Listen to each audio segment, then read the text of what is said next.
Did you know that parents rank teaching financial literacy as the toughest life skill? That's where Greenlight comes in, the debit card and money app made for families. With Greenlight, you can send money to kids quickly, set up chores, automate allowance, and track spending with real-time notifications. Kids learn how to earn, save, and spend responsibly, while parents have peace of mind knowing smart money habits are being built with guardrails in place. Try Greenlight risk-free today at greenlight.com/Wondery. That's greenlight.com/Wondery.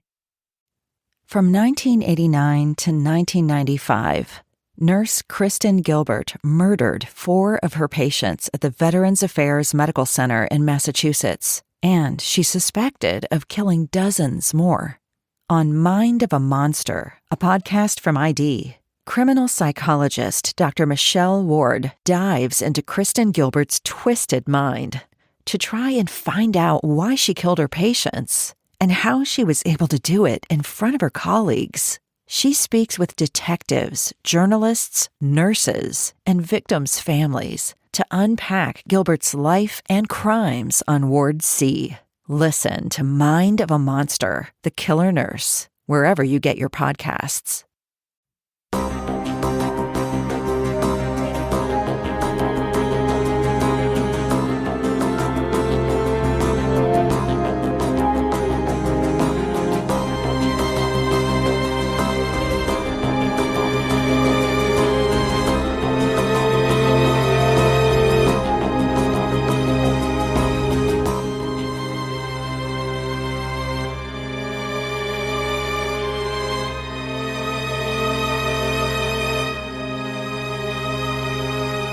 Hello, everyone, and welcome to episode 456 of the True Crime All the Time podcast. I'm Mike Ferguson, and with me, as always, is my partner in true crime, Mike Gibson. Gibby, how are you? Hey, I'm doing pretty good. How about you? I'm having just an excellent week, man.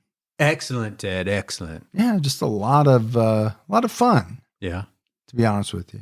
Let's go ahead and give our Patreon shout outs. We had Jennifer Davis. Hey, Jennifer. Deanne Padilla. Hey, Padilla. Summer Dawson. Well, thanks, Summer. Laura Auckland. From the famous Auckland, New Zealand. Jennifer Melvin. What's that? Melvin. B. Alcorn. Hey, B. Jurgen Dries. Well, thanks, Jurgen. Jenna Hewson.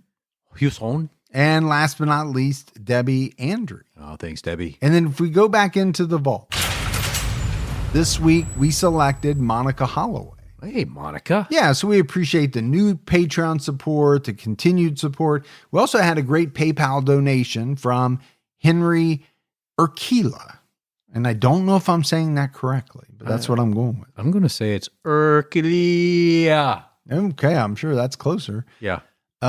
We have a brand new episode out right now on True Crime All the Time Unsolved. And it's a strange one for me in particular, because we're talking about the 2010 murder of Roberta Miller in her home in New Hampshire. And my mom's married name is Roberta Miller. Yeah. So, Freaky. you know, it is. It freaked me out as I was researching it and all of that. But we'll get into all the details, so make sure you check that out. All right, buddy, are you ready to get into this episode of True Crime All the Time? I am ready. We're talking about Brian Sugrim. In 1996, Brian confessed to his then girlfriend that he killed a man. In 2003, he told her he killed a woman and even showed her where he buried the body. Now, she waited for years to tell the police, but it was out of fear for her and their children's safety. Brian Sugrim was born on February 24th, 1976, to parents Jerry and Janice Sugrim. He is originally from Guyana. In an interview with the Kalamazoo Gazette, he claimed he was a permanent resident of the U.S. and was in the military before he was discharged in lieu of a court-martial. However, the Gazette reported he was undocumented. We're going to let you go instead of court-martialing you. Well, I think if you're Brian, that's a pretty good option, or anybody else in that situation. Brian's parents ran a house in Sullivan County, New York, called Loyalty Lodge, where they cared for patients with AIDS and other illnesses. Brian met his future wife, Bernadette Hyde, in the mid-90s.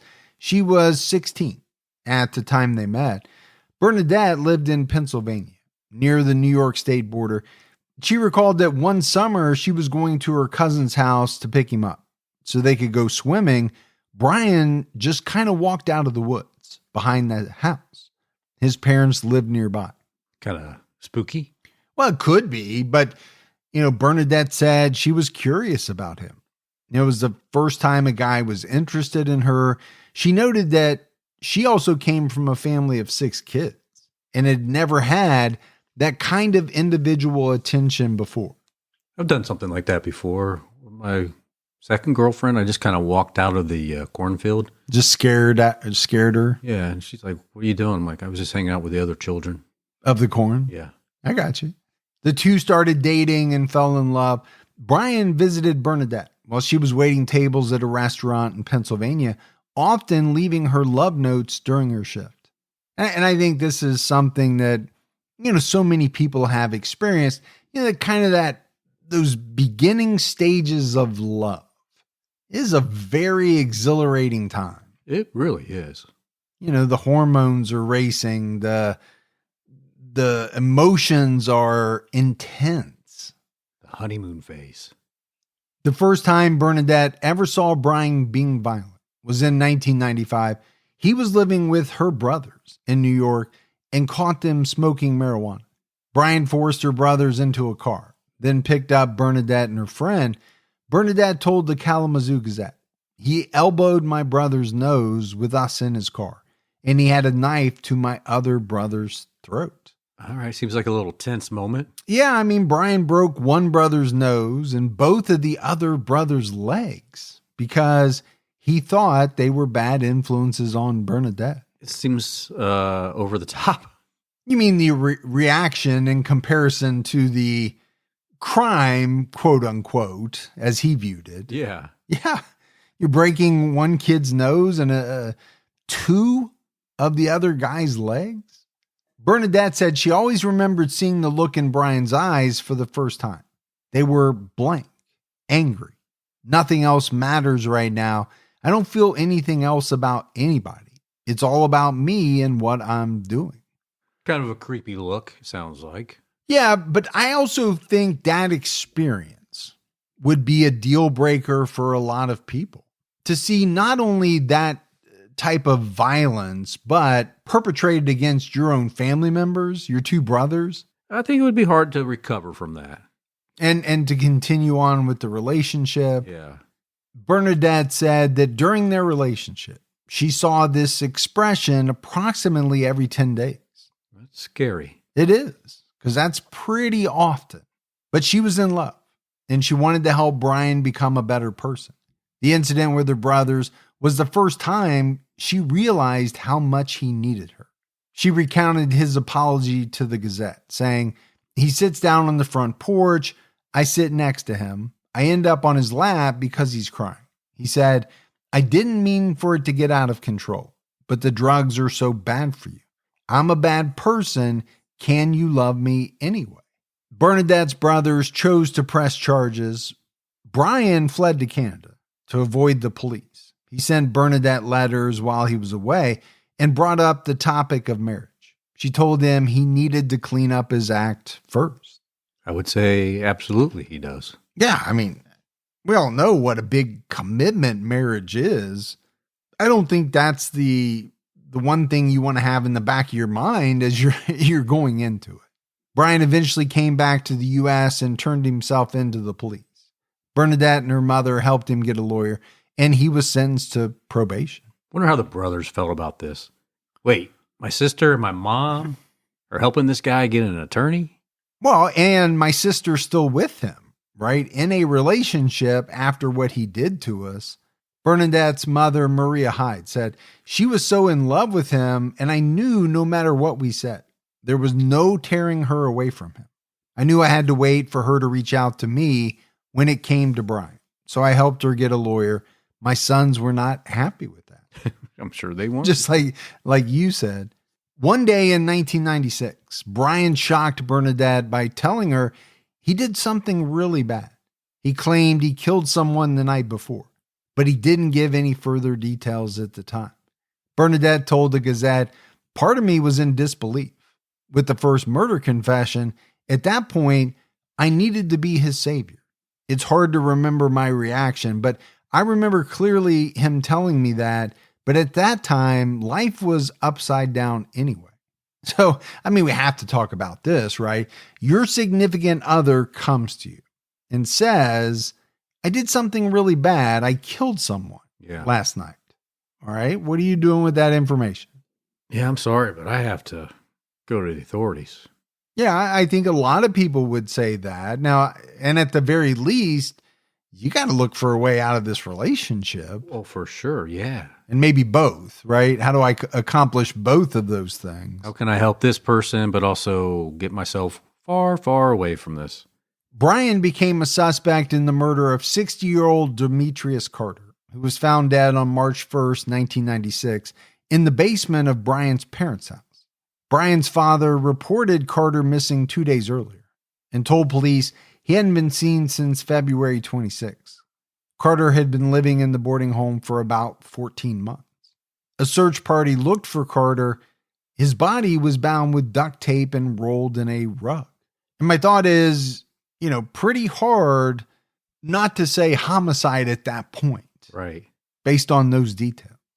But it wasn't until later in the 2000s that Brian shared details with Bernadette. According to her, he actually pointed out where he did it, saying, this was where I killed that guy. I shot him in the head, wrapped him up. His reason, it staggered.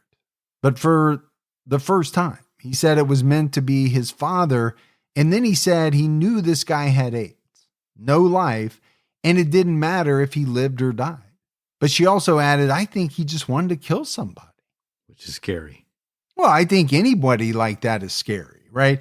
I mean, people snap in the heat of the moment, right? You walk in on your significant other being unfaithful with someone. Could somebody snap and do something that they regret? Yeah. Oh, of course. Happens all the time. But when you think about somebody just making the conscious decision that, I'd really like to figure out or find out what it feels like to murder someone. That's a much different scenario. I'm not saying either one of them is good. Right. Brian tried to lead the police to believe his father committed the crime. So, son of the year there. Bernadette's mother, Maria, said Brian prepared their family for police interviews. He told them to tell police he was at an abandoned house in Jeffersonville, New York at the time of the murder. Brian harbored resentment towards his father. He only brought Bernadette to meet his father once before they married. It was a quick visit, and Brian spoke privately with his father. When they returned to the car, Brian broke down.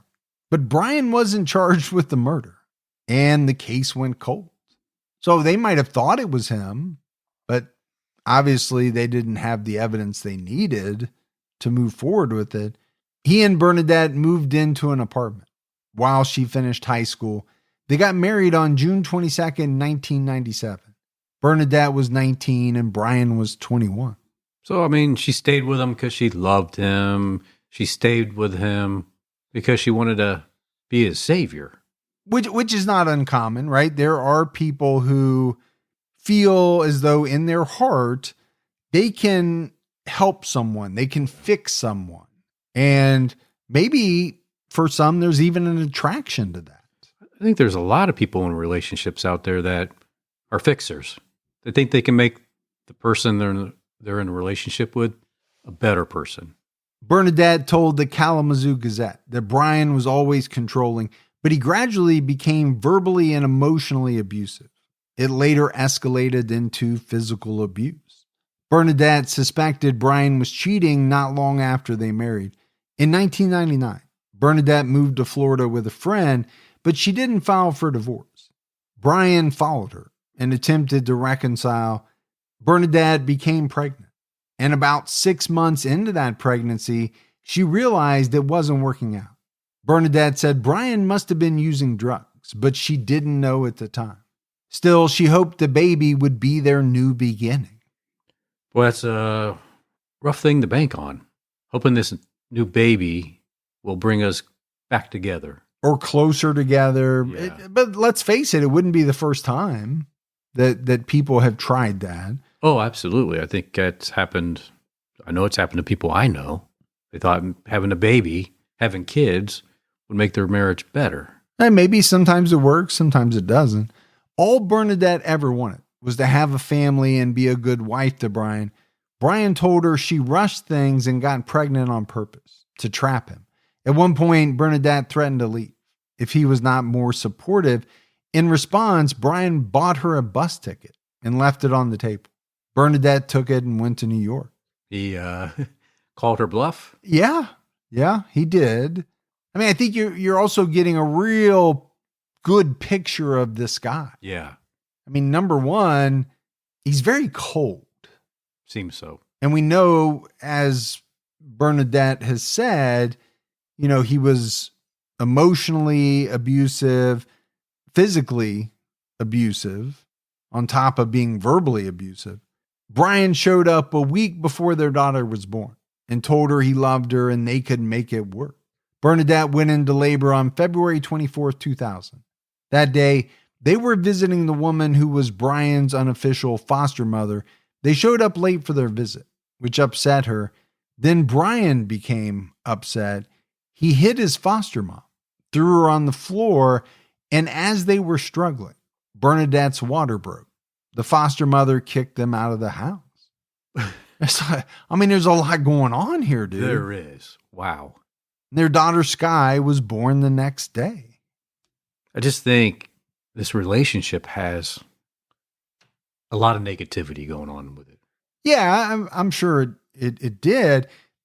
My question is, at what point did it go from some red flags to obviously knowing that it wasn't good to Bernadette becoming fearful to leave because she wasn't sure what he would do to her or, the children they had?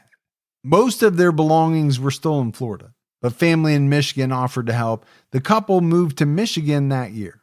They first lived with family in Battle Creek. Brian made a plan to burn down the house to get insurance money so he and Bernadette could buy their own house. Okay. That's a good plan. Yeah. I'm just not for me, but maybe for some people. I mean, to burn down the house you're staying at so you can get money. Huh. But I think the big thing, Gibbs, is this was the first time Brian threatened to kill her and her family if she told anyone his plans.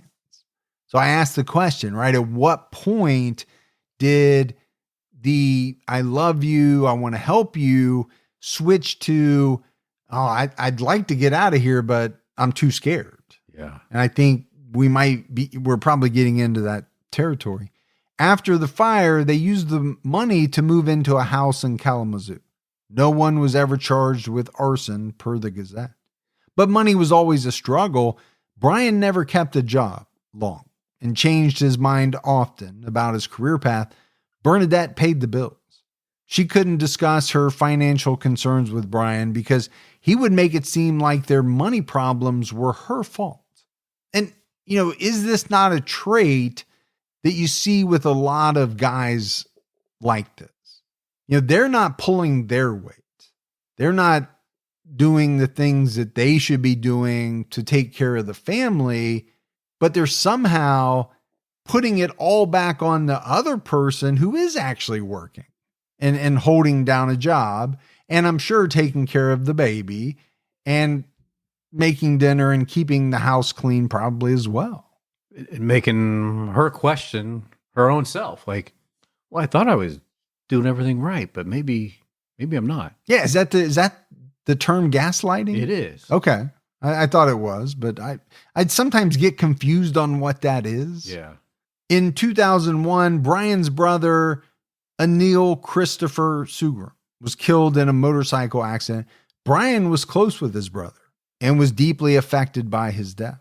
After the funeral, Bernadette found piles of empty peppermint schnapps bottles that Brian tried to hide from her. She later learned he was using drugs because he was depressed, but he refused to see a psychologist. Now, I know you drink a lot of peppermint schnapps. I'm a schnapps guy. It's one of your go-tos. Peppermint schnapps would not be my first choice of drink. Hey, TCATers, the weather is cooling where I live, which means it's time to swap out the old wardrobe. And I'm doing that with pieces that actually get the job done. Warm, durable, and built to last. And Quince delivers every time with wardrobe staples that'll carry you through the season. Quince has the kind of fall staples that you'll actually want to wear on repeat, like 100% Mongolian cashmere from just $60. By partnering directly with ethical factories and top artisans, Quince cuts out the middleman to deliver premium quality at half the cost of similar brands. And my wife and I have ordered some great pieces from Quince. I love their fleece joggers.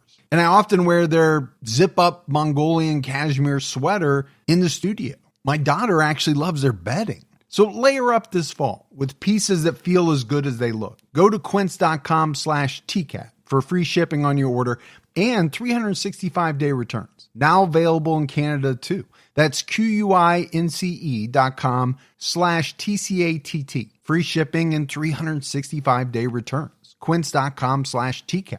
Every idea starts with a problem. Warby Parker's was simple. Glasses are too expensive. So they set out to change that. By designing glasses in-house and selling directly to customers, they're able to offer prescription eyewear that's expertly crafted and unexpectedly affordable. Warby Parker glasses are made from premium materials like impact-resistant polycarbonate and custom acetate. And they start at just $95, including prescription lenses. Get glasses made from the good stuff. Stop by a Warby Parker store near you. After their son was born, Brian became obsessed with having intelligent children. The family had some good times, which included bike rides and trips to museums, art exhibits, and symphonies. But when the kids started grade school, Brian became what was described as overwhelming. In 2003, Brian came to Bernadette with another disturbing confession. He woke her up on September 14th. She could tell that he had been up all night and he seemed pretty shaken up. He said that he had done something real bad. Bernadette recalled, "I knew what he was going to say before he said it because I had heard it before. He said he killed somebody. He told me he killed a prostitute and he stabbed her to death and that we needed to prepare and he needed to go away for a little while. He even showed her where he dumped the body and said he had burned the victim's clothing and a knife in their backyard fire pit. He also got rid of the family van. But he threatened to kill Bernadette if she ever told anyone about the murder, and Bernadette believed he would do it." I'm just amazed that she's still with him, but I know why, right? She's afraid to leave him. Yeah, because I'm telling you what, when, she says, "I believed he would do it," I don't know how you couldn't believe that this guy would do it. He's already confessed to multiple murders. He has shown her repeatedly how vicious he could be to her, right? Verbally, emotionally, physically. Yeah. She has to be scared. And now there's kids in the picture. Yeah, so she can't even worry about her. She has to worry about the kids. After his confession, Brian went to New York and stayed with Bernadette's sister for 6 weeks. Bernadette lied and told her family. They separated. At Brian's direction, she reported the van stolen to the insurance company. Brian called Bernadette to ask if there were any news reports on the victim or if anyone came by the house looking for him. And it was through these news reports that Bernadette learned the victim's name. On September 14, 2003, 39-year-old Linda K. Gibson was found in a secluded industrial area east of Palmer Avenue in Kalamazoo's Edison neighborhood, not far from Brian's house. Her nude body was found under a board and other debris. Investigators believed her body was posed. Lab specialist Brett Applegren later testified per the Kalamazoo Gazette, the legs were splayed out in almost a position where she'd be giving birth. Both sides of the upper thighs were heavily slashed, cut extremely deep. Once we removed the cement block, we could see her head had been smashed with that block and had been cut extremely deeply. This was rage. And, by that description, it's a very gruesome crime scene. You think about slashing someone very deeply. Yeah. but then also smashing their head with a cement cinder type block. That's nasty. It's a lot of anger. Investigators determined the murder occurred in a different location due to a lack of blood at the crime scene and the fact that it appeared the body was cleaned. The medical examiner noted that 2 deep lacerations on Linda's inner thighs, one of which was almost 2 inches deep, were carved while she was still alive. Linda also suffered stab wounds to the chest, blunt force trauma to the head, and her throat was cut. But indicators of rape were not present on her body. It was possible she was strangled, but unconfirmed, because there was no hemorrhage or bleeding under the skin. But it's all brutal. Oh, absolutely. Even more so now that I've read additional details, right? Throat cut, more stab wounds. Obviously, we know about the blunt force trauma to the head. Semen found in Linda's body came from a man the police identified as one of her clients. There were numerous suspects, including a pimp, but the murder remained unsolved. And Bernadette kept the secret. In fear of her life. Yeah, I mean, I don't think there's any way around it. Now, could she have made the decision to go to police? Yes, absolutely she could have, but I could also see how she would have been scared to death. I know what this guy is capable of. What chances am I really willing to take, not only with my life, but with the children's lives? Yeah, because we know he can come unhinged. Well, I think it's easy for, if we wanted to sit here and say, well, we would go to the police. But we don't know that because I don't think you and I have ever been in that position. I know I haven't. You're right. I'm speaking for you because I don't think you've ever been in that position either. So we can't say what we would do. Yeah, I mean, he's conditioned her to be fearful. And for good reason. I also was thinking about, this woman, Linda. She was a sex worker, murdered, and the police find, semen inside her body. That's another danger of visiting sex workers. If you're a John, right, you could be linked to some type of crime. Could be, yeah. I don't know how many people think about that, but according to a later affidavit, Brian told Bernadette he killed Linda because she looked like her. How you take that? As in, you want to kill me, but you can't, so you're finding a surrogate? Well, if you weren't scared by that point, you would be. Afterwards. Yeah. Yeah. Bernadette said, I learned to not let it eat away at me. I put it out of my mind. I couldn't survive if I thought about it all the time. And I get that because that's kind of something that you would think would just kind of eat away at you. How do you compartmentalize? How do you shove that down? And obviously she had to figure out a way. In 2005, the family moved into a new home in Kalamazoo where they remained until Brian's arrest. That year, Brian sent Bernadette to the Kalamazoo Sheriff's Office to get a license to purchase a handgun. Since he couldn't, she saw a poster asking for information about the murder of Linda Gibson. Bernadette wanted to scream that she knew who did it, but she couldn't. And by this time, Bernadette and the children experienced both psychological and physical abuse often. Bernadette's daily goal was to avoid setting her husband off, but his temper was getting worse and worse. He broke household items in his fits of rage. After the family dog ran out of the yard, Brian shot the dog in the head in front of Bernadette and the kids. That's just messed up. One, you hurt an innocent animal. Your animal. Yeah, your pet. Your pet. But then you did it in front of your kids. That's going to mess them up. Because they love that dog. I'm sure Bernadette loved that dog. Yeah, I don't know, man. You talk about being sadistic and torturous. The first time Brian beat Bernadette was when she didn't answer the cell phone he'd recently purchased for her.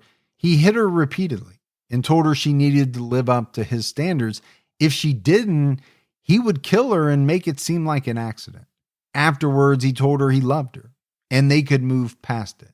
And I think, this is kind of a common theme with people like this. Sure it is.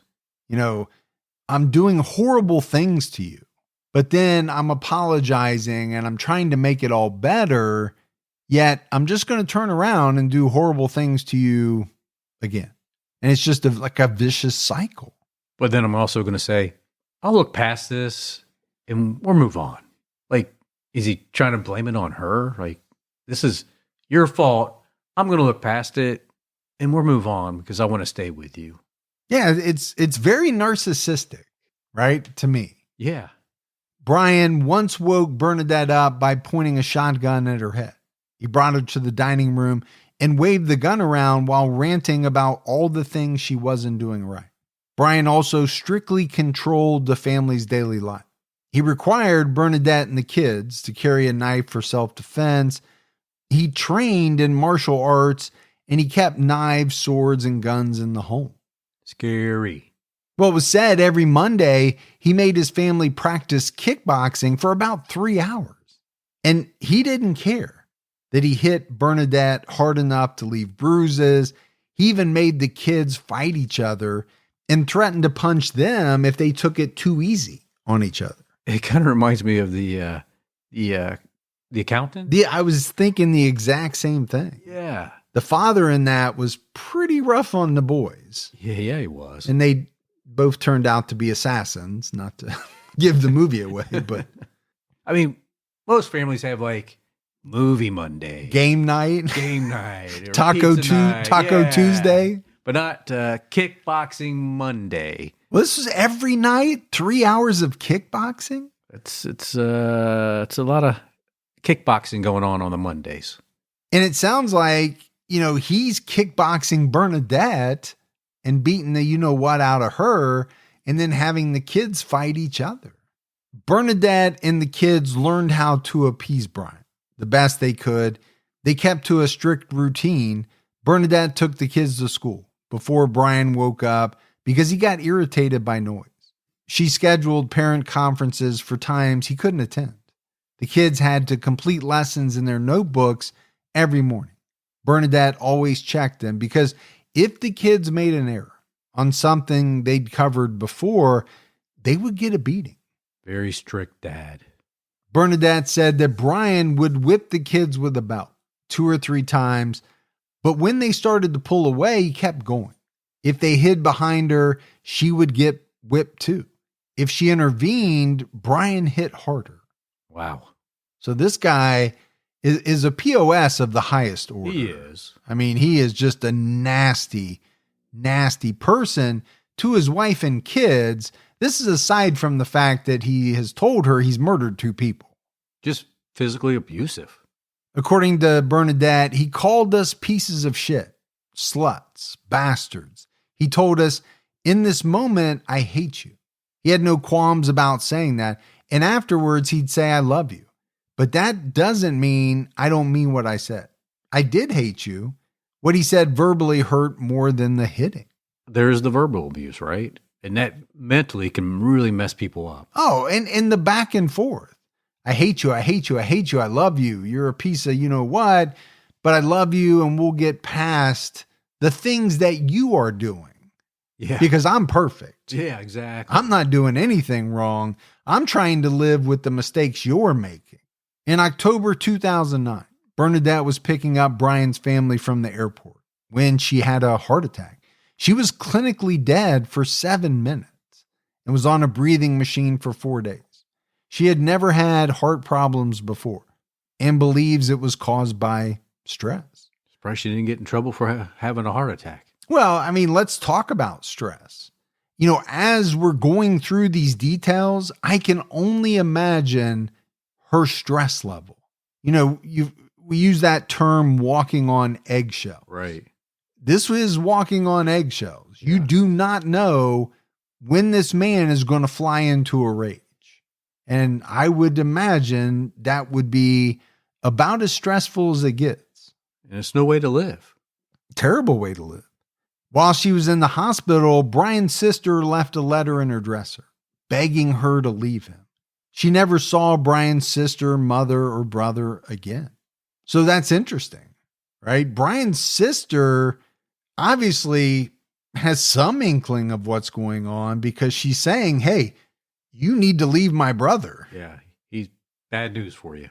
But this marked a turning point for Bernadette. She asked Brian for divorce. He agreed to think about it and said she could leave, but the kids had to stay with him. Bernadette didn't want to leave them. Brian also told her that if she left, he would kill her, and it would mess up the legacy for the children. I mean, you want to talk about a no-win situation.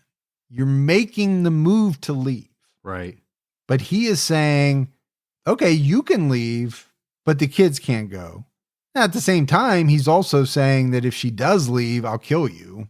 So that's not really, yeah, you can leave. Yeah, he's just trying to put more fear into her. And there's no way she's going to leave the kids behind and leave them alone with this guy. In the spring of 2011, Bernadette gave a sealed letter to a friend so that if she died, someone would know Brian had threatened her, had killed before, had a fake identity, and was a danger to the kids. Her friend never opened the letter.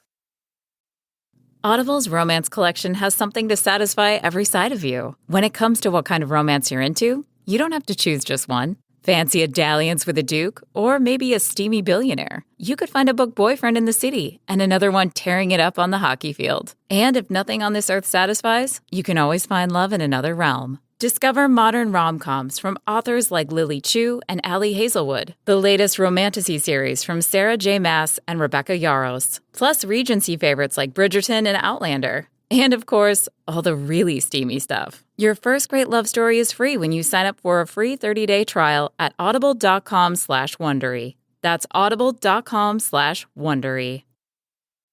Hi, it's Sarah Gibson Tuttle, the founder of Olive & June. Can I tell you the one thing that always makes my day better? A fresh manicure. But here's the thing. Who has the time or budget to go to the nail salon every week? That's why we created the Olive & June Gel Mani System. It gives you that same glossy, long-lasting mani you get at a salon for so much less. It comes with everything you need, a pro-level LED lamp, salon-grade tools, our damage-free gel polish that lasts up to 21 days. Just prep, paint, cure, and you're good to go. And the best part, it's so easy and super affordable. So skip that $80 salon appointment. Get that salon quality look at home on your schedule. Head to oliveandjune.com/ManiMagic20 and use code ManiMagic20 for 20% off your first gel system. That's oliveandjune.com/ManiMagic20, code ManiMagic20 for 20% off your first gel mani system. Bernadette said she started sleeping with a loaded gun under her pillow. Their daughter, Sky, asked if they could leave Brian, but she told her he was sick and needed them. Bernadette also told Sky that if she ever felt like they were in danger, she needed to run and get help. And my other thought, Gibbs, is, as these kids get older, they're seeing more and more. Their understanding has to be greater of how wrong all of this stuff really is, to the point where, Sky is saying, hey, we need to get out of here. Yeah. Sky did run for help on May 16, 2011. Bernadette came home from work and found Brian and their son doing martial arts training like they always did on Mondays. She saw that her daughter was strapped to the family dog's back with a belt. Sky said Brian was punishing her because she couldn't get the family dog to submit to her. What is wrong with this guy? Well, according to Bernadette, he beat Sky with a karate stick across the back. He said, you're going to submit the dog. You're going to submit the effing dog, or I'm going to hit you. Brian hit their daughter 75 to 100 times with the karate stick, and at one point dragged her into the garage and slammed her against the wall. This karate stick, I'm assuming it's like a bow. Yeah, or a kubaton. I mean, there's all kinds of different names for some of these things. Up to 100 times? Are you kidding me? Well, I can see it in your face. You want to be left alone in a room with this guy for 20 minutes. Yeah. Because this is just horrible, what he's doing to his family. But Sky escaped and called 911.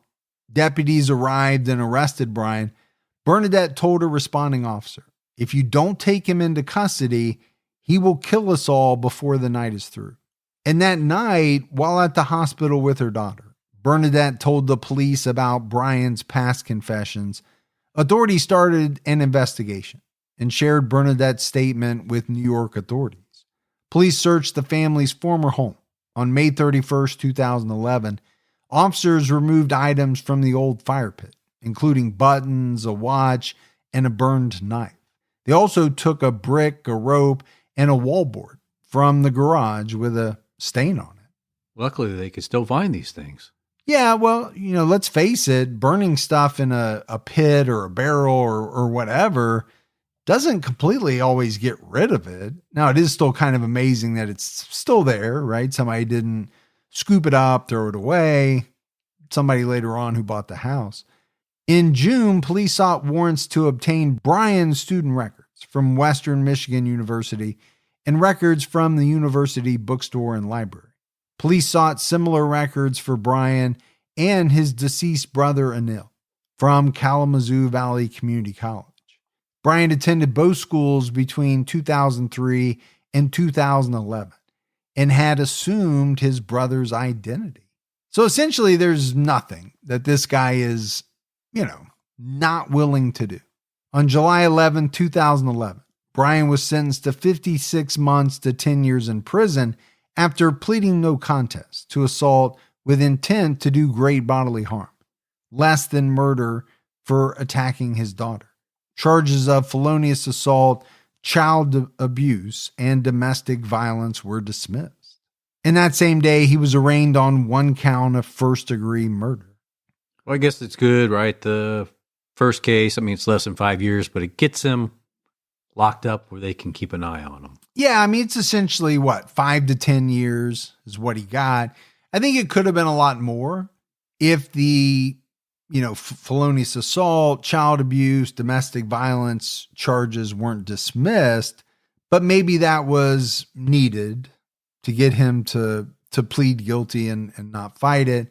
And they may have also thought, well, we're going after this bigger, charge anyway. Right. At a pretrial hearing in August, Bernadette testified that Brian admitted he killed the man in the mid-90s in his parents' home.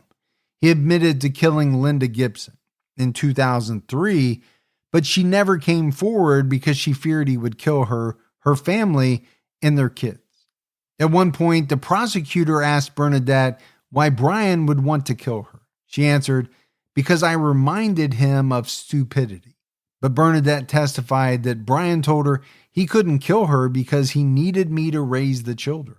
So, it's kind of going back to this idea that he really did want to kill her, but felt as though he couldn't.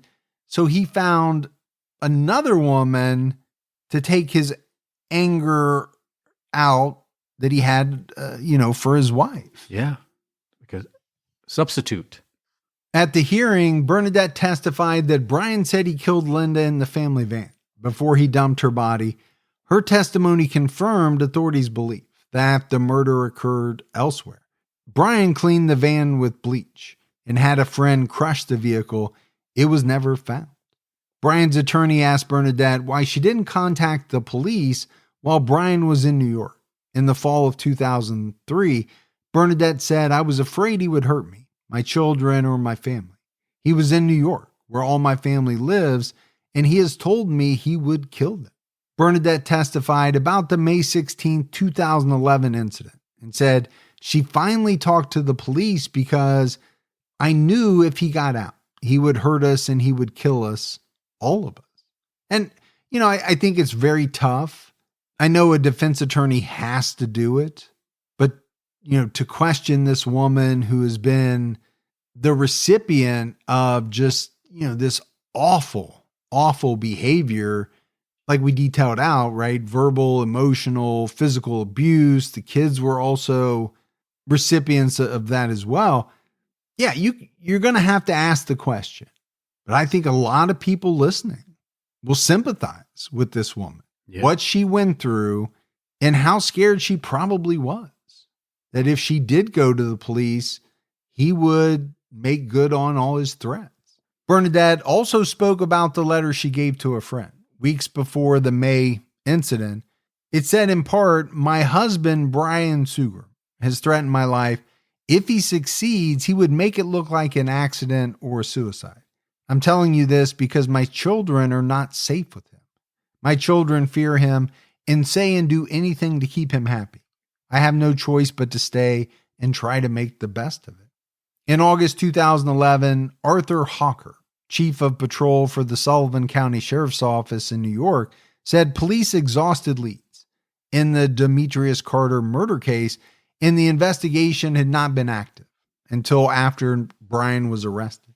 Hawker declined to say if Brian was the suspect or if Brian was previously a person of interest, but did say Brian, his parents, and other men in the home were interviewed.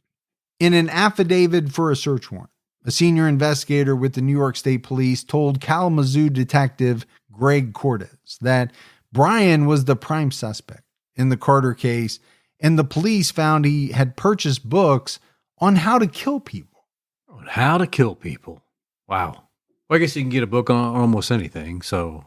You can. It's kind of hard to hide it, though, if you go to the library and check one out. Or if you buy it on Amazon or, some type of website, probably not that hard for police to go back and dig that up. At one point, Brian was supposed to take a polygraph, but declined after purchasing a book on how to pass a polygraph. So I don't know if he was an avid reader, but he obviously read some books that had to do with some of the things he was dealing with, how to murder people, how to pass a polygraph. Brian did a prison interview with the Kalamazoo Gazette in November 2011, where he admitted he was one of the last people to see Linda Gibson alive. He also said he was fully aware of what he faced, but was confident he'd be acquitted. He said he purchased drugs from Linda in the early hours of September 14, 2003. At the time, he knew her as Candy. He smoked meth the night before and stayed up all night practicing kickboxing in his garage. I don't know if that's a common thing, Gibbs, to smoke meth and then, get your kickboxing practice in. Maybe it is. I don't know. I've never tried meth. I'm not planning on it. It's probably good that you don't. Yeah. I do have an addictive personality, so I do try to stay away from certain things.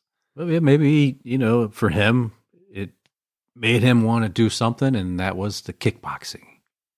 He said he left home before 6 a.m. and drove around, eventually spotting Linda on Stockbridge Avenue. She got into his van, and they talked about whether she could hook him up.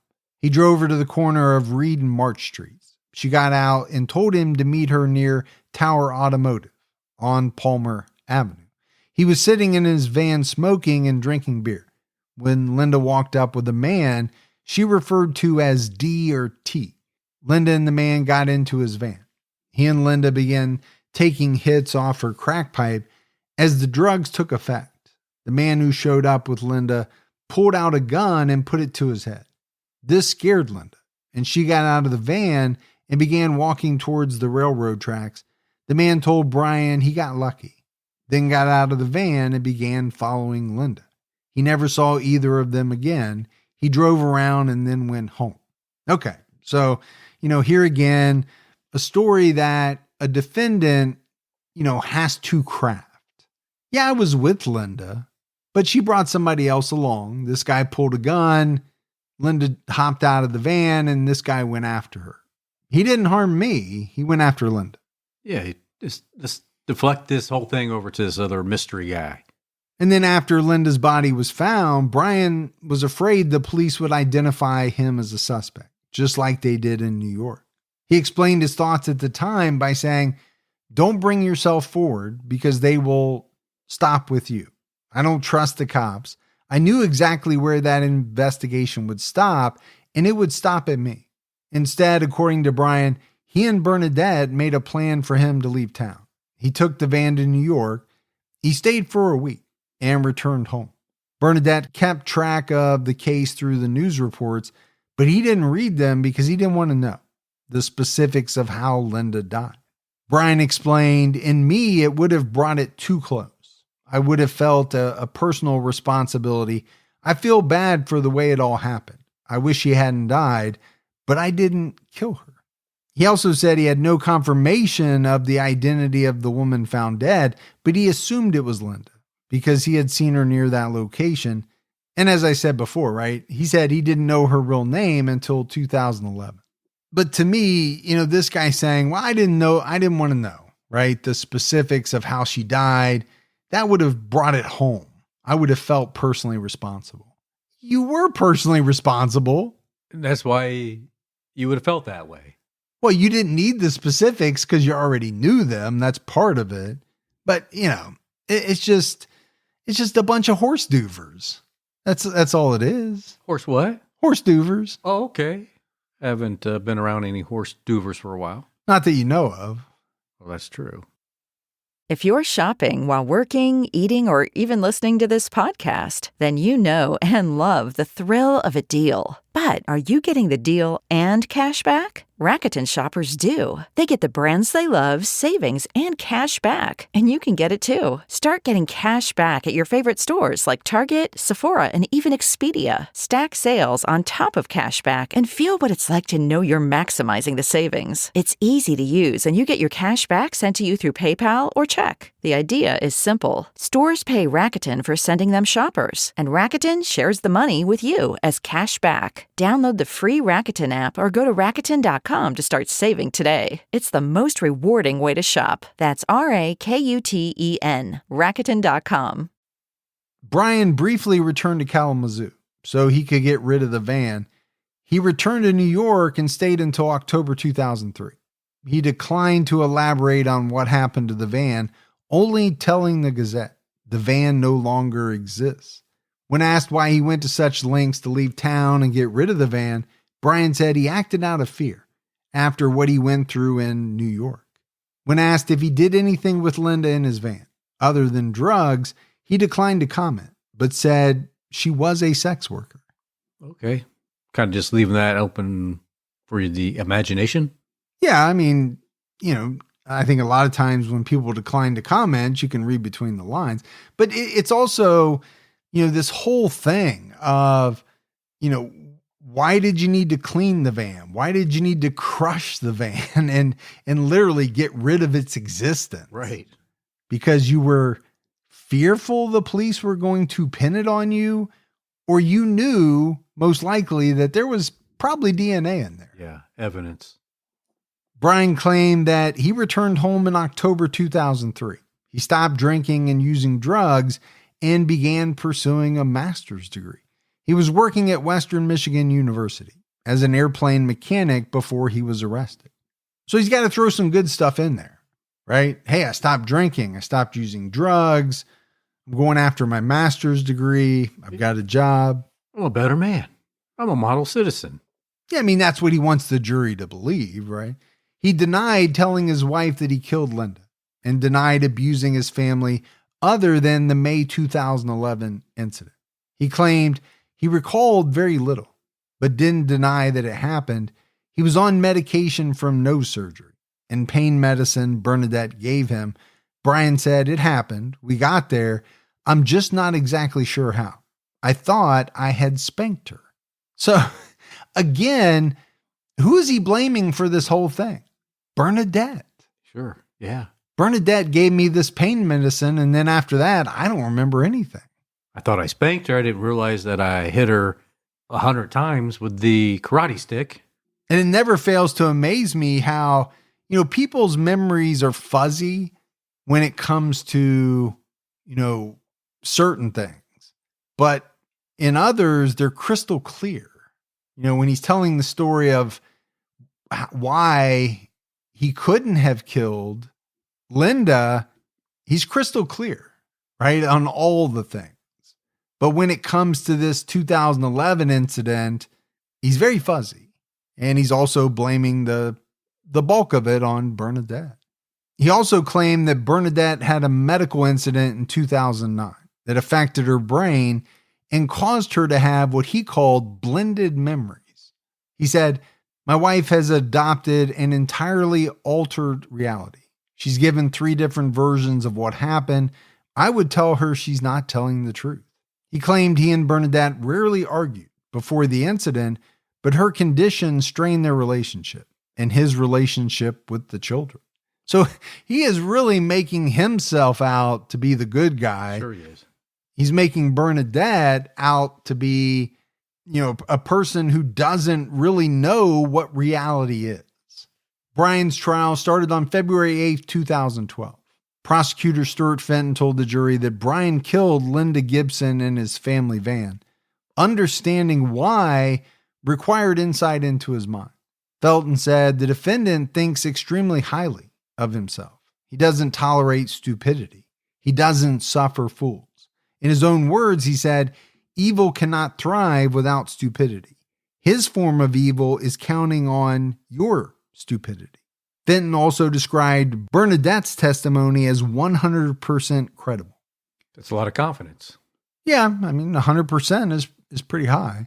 Defense attorney Robert Champion emphasized that Bernadette had repeated opportunities to go to police and never did.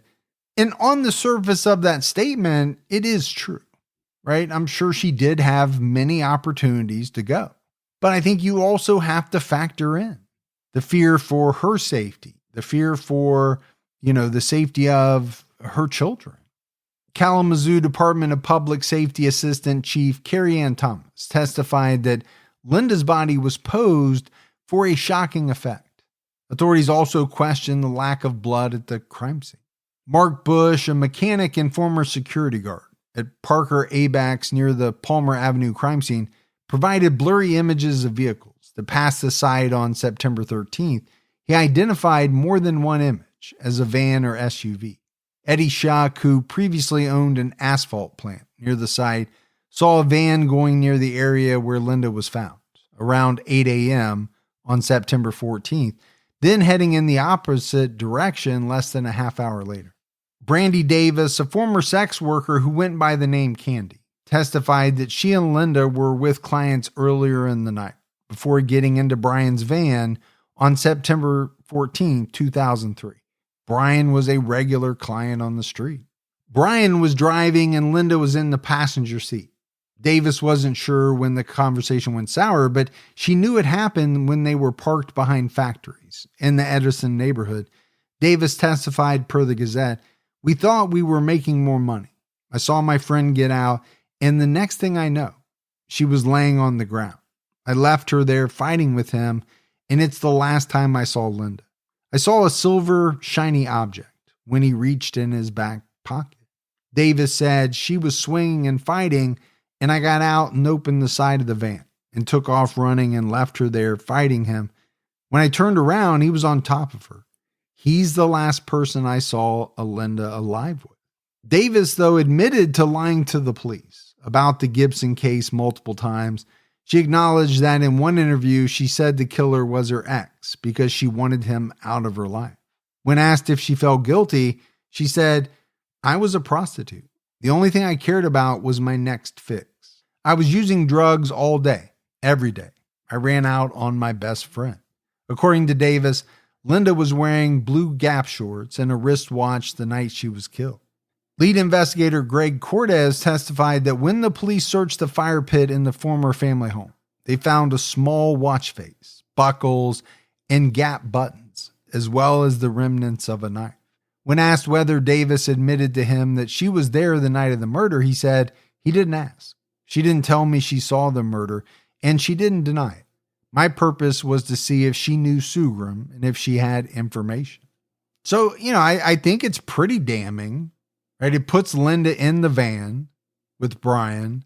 Now, does this woman lose some credibility because she was caught lying, caught trying to blame her ex-boyfriend because she wanted him out of her life? Yeah, probably so. I think anytime you're caught lying, you lose credibility. Yeah, I don't know how you can't. But I also get the sense that she feels very remorseful that, she left her friend there fighting with this guy and her friend later ended up dead. Cortez testified that Bernadette gave him access to Brian's safe. He found documents showing that Brian stole his brother Anil Christopher Sugrim's identity. He had a social security card in Anil's name, but with Brian's photo on it, which was signed in 2011. Brian had also opened and used a bank account in his brother's name and was enrolled in the Kalamazoo Valley Community College. And why would he do this, Gibbs? I mean, people who have nothing to hide, who have done nothing wrong, don't assume their brother's identity. No, because you wouldn't have to. There'd be no need to. Obviously, there was a need to in his mind. The escape plan. Cortez testified that he read the book Kill Without Joy, the complete How to Kill book, after he found evidence Brian had read it. According to Cortez, the book really concentrates on attempting to get away with it. And I saw things in that book that are consistent with this case. It talked about the proper way to stab and kill people in the quickest way. The types of cuts found on Linda's body, especially a cut behind her knee, were mentioned in the book. Man, this guy is reading the wrong books. That's for sure. Or at the very least, he is leaving a trail of evidence that he, either bought or read these books. Bernadette testified about Brian's 2 confessions, the years of abuse she suffered, and read letters Brian sent to her from prison. One letter said, "Bernadette, I will always love you. Don't be so foolish as to abandon everything, even the good things, because you were afraid in the moment. One day you'll realize you could have done things differently and experienced a different future. You were the greatest gift God put in our lives." Another letter said, "Be aware you don't have to testify against your spouse. I'm afraid of all of the skeletons that could come tumbling from our closet if you are cross-examined by an attorney." He asked her to think about the memories their children would have of them when they were gone and said the kids do not deserve to bear the costs of our mistakes. And I like the use of the word "our" there. Yeah. This man, time and time again, put most, if not all of the blame somehow on her. Yeah, there's no way he's going to own up to it all by himself. He seems to be owning up to very little. Bernadette read a third letter that said, "You're being used. You're getting effed from so many different directions and you know it. I didn't kill Linda Gibson and nothing can bring her back. If I hadn't torched the van, they would have pinned the murder on me for sure. Please retract the lies you told of me in our history.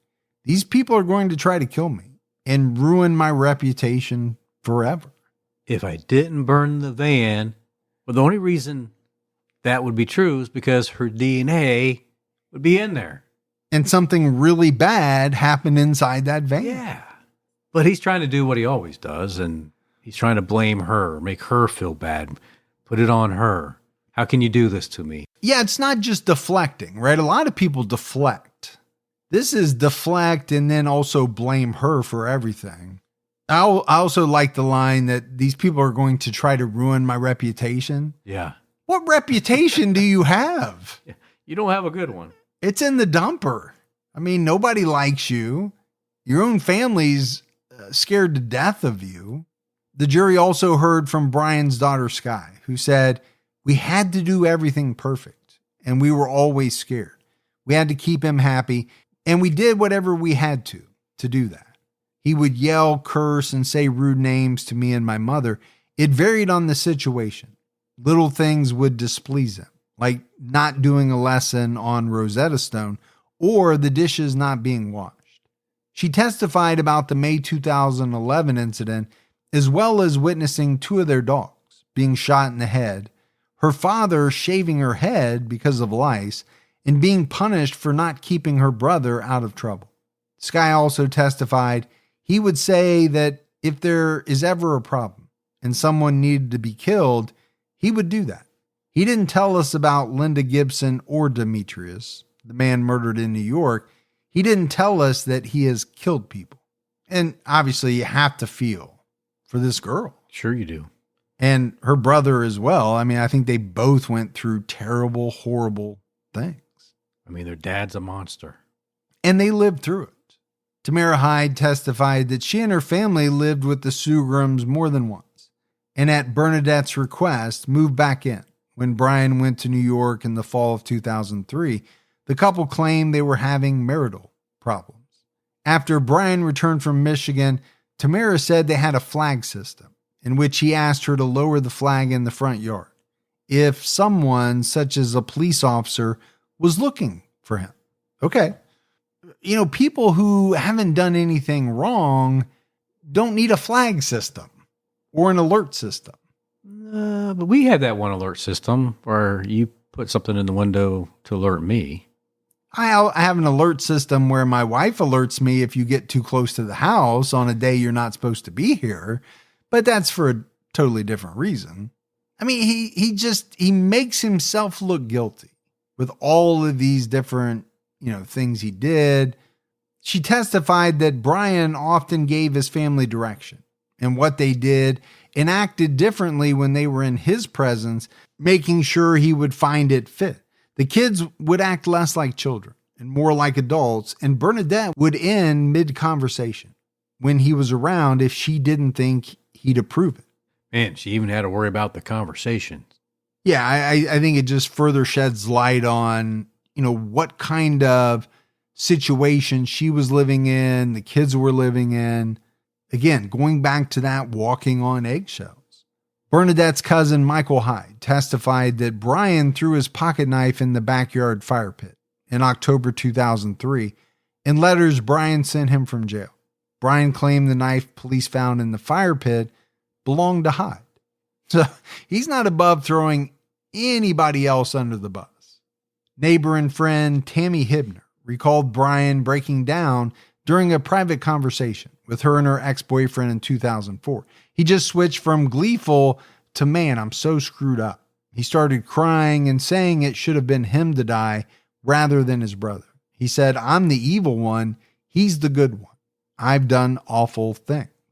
Well, yeah, you have. Yeah. I mean, it's not specific, but who says that kind of stuff? The defense didn't call any witnesses and Brian didn't testify.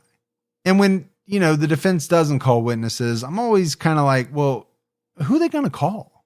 This guy has nobody left. Yeah, there's nobody that likes him.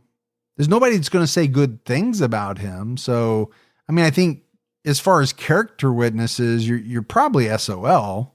And you certainly don't want to put him up on the stand. No, because he's just going to tell a bunch of lies, and a smart prosecutor is probably going to catch him. Yeah. In a lie. In closing arguments, prosecutor Stuart Fenton asked the jury, why would he get rid of the van if he didn't kill Linda? And if you believe his preposterous interview with the Gazette, they did drugs in the van, not murder, there would be no physical evidence of a murder there. And I think that's kind of what we were talking about, right? Just getting rid of the van thing, to me, is so damning because, as he said, well, they were going to pin it on me. Well, how can they pin it on you if there's nothing in the van that proves anything bad happened? Yeah. The reason you get rid of the van is so they can't find the things that they could use against you. Fenton reminded the jury they had enough evidence to convict Brian based on the testimony of his wife. Fenton also alluded to transcripts of interviews with investigators during which Brian said that if he were a juror, he'd find himself guilty. Okay, not a great thing for a defendant to say. No, it's not how you want to put that out there. Defense attorney Robert Champion said almost every piece of evidence was either disputable or irrelevant, including the knife and clothing remnants buried in the old fire pit. Champion asked the jury to be wary of Bernadette's story because she had years to tell the police what she knew and didn't. Champion said all she had to do, if she was so afraid when he left for New York in 2003, was go to police. Not different than what she did. She had a home, she had a phone, she worked, she knew how to use a weapon, she was trained in martial arts. She took vacations by herself. She asked for a divorce. She left him several times and said she acknowledged there were no physical abuse until after the children were abused. She wanted Brian out of her life. She can get away and not be charged with anything from insurance fraud to child abuse. Again, I understand why the defense attorney is saying those things. Sure. But to me, it's too much of a simplified argument. When in reality, I think it's much more complex. Just because she went on vacations by herself, just because she left him at times, doesn't mean she wasn't scared that he was going to kill her and the children. No, that's very true. On February 15, 2012, Brian Sugrim was convicted of first-degree murder. In March 2012, New York authorities said Bernadette could play a major role in getting Brian charged with the murder of Demetrius Carter, were it not for state law that barred her from testifying against her husband. Brian could only be charged if they had enough evidence without her testimony. It was reiterated that Brian was the main suspect in the murder. And I don't know how he couldn't have been, right? This guy is found rolled up in a carpet with his mouth duct taped inside the family home. Yeah. It only really points to one person. Well, especially after you find all this stuff out about him. On April 9, 2012, Brian was sentenced to life in prison. During his sentencing hearing, Brian told the court that Bernadette was mentally incapable of telling the truth and maintained his innocence. Well, this is all according to him. Well, yeah. I mean, what else is he going to say? Yeah. As usual, he's putting it all back on her, right? He's putting the blame on her. He said, per the Gazette, "They didn't tell you she is brain damaged. I heard the words of Linda Gibson's family. I really want to tell you guys, I feel you. I understand your pain and I hear your words, but the anger and the hatred that you have, please hold on to that a little bit longer. It's not mine to bear. You were lied to and robbed of justice by the very dogs that are ordered to protect you." Brian then accused specific officers and detectives of falsifying information and accused the judge of making public statements against him. As we wrap this one up, Gibbs, to me, Brian Sugrim is kind of the classic narcissist. Oh, yeah. And I do feel like he's a master manipulator. Gaslighter. Yep. You can use all those different terms. I think he put his family through hell for many years.